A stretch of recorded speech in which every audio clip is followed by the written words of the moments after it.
Hello mga idol! So for today's video ay ipapakita ko sa inyo yung mga senyales na manganganak na ang isang rabbit. So ayan, kung napapansin nyo may mga balahibo na dyan na natatanggal. So, let's go! Ayan, yan pa ang unang senyales namin na manganganak na isang rabbit. Kapag natatanggal siya ng mga balahibo niya. Ayan. Ayan mga lords. Sa mga bagong nanonood po mga lords, baka naman, pa-subscribe naman mga lords. Thank you. Pa-click na rin yung like. Salamat mga lords. So ayan nga, mabalik ka pa dito sa rabbit. Yan, nagtatanggal pa rin siya ng sarili niyang balahibo. Minsan, yung buong tiyan nila nawawala ng balahibo.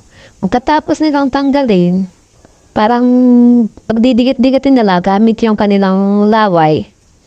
Tapos ayan, lalagay nila dyan sa basket kung saan sila makakanak. Ayan mga lods, sila makanak. So mamaya mga lods, i-update ko kayo kung nanganak na ba itong aming rabbit. Okay? Subscribe para malaman nyo kung ilan ang magiging anak niya. Maraming salamat!